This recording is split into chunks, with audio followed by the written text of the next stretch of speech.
Donc mon métier, tourneur sur centre d'usinage. Beaucoup de réalisation de pièces mécaniques en tout genre. J'exerce ce métier depuis une quarantaine d'années avec aucune période de chômage ou très peu de coupures. C'est un métier très porteur. Le métier d'usineur que moi je pratique, c'est surtout la réalisation de protos dans mon entreprise, qui travaille exclusivement dans le milieu diesel, injection diesel. Donc on réalise que du nozzle et l'aiguille qui permet l'injection du gasoil dans le moteur, quoi. La pratique de ce métier, c'est la diversité des opérations qu'on peut réaliser, les dizaines de machines différentes qu'on peut aborder, la polyvalence qu'on peut acquérir dans toutes les entreprises, les fabrications les plus diverses, depuis les prototypes, les avions, les fusées, les radars, les pièces automobiles, les pièces d'armement, pour les gens que ça ne dérange pas, etc. Et dans la région centre, particulièrement sur le centre Bourges, Bourges et Vierzon, on a toutes ces entreprises qui sont assez porteuses. MBDA, Nexter, etc. Plus toutes les petites entreprises de sous-traitance qui sont autour, ça représente énormément de place.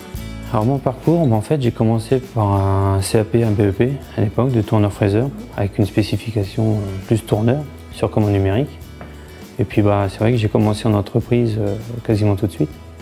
Et c'est vrai que j'ai eu la chance de tomber dans une bonne entreprise qui fait que les formations ils sont toujours demandeurs.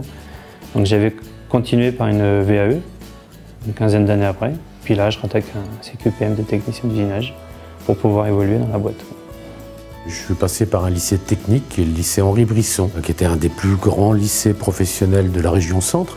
J'ai commencé par une formation tourneur sur métaux.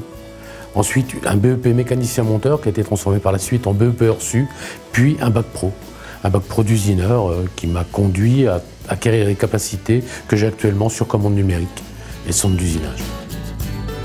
Donc ma motivation à l'époque, c'était de pouvoir réaliser des pièces uniques sur des tours où on part d'un morceau d'acier quelconque pour réaliser des pièces. C'est vrai que maintenant, je suis parti sur cette démarche de CQPM, ce qui me permet, là, à l'heure actuelle, je suis que régleur, et d'évoluer sur un poste de technicien d'usinage où là, j'aurais plus le moyen d'aller sur de la programmation et de réaliser du début à la fin une pièce mécanique, quoi. C'est vraiment l'élaboration d'un projet de A à Z, l'élaboration de plans avec les bureaux d'études, bureaux des méthodes, jusqu'au contrôle, en passant par l'usinage bien sûr, et la mise en situation chez le client, peut-être. On sait aussi aujourd'hui qu'on a environ 50 à 60% des usineurs à remplacer. Vu mon âge, vous comprenez pourquoi.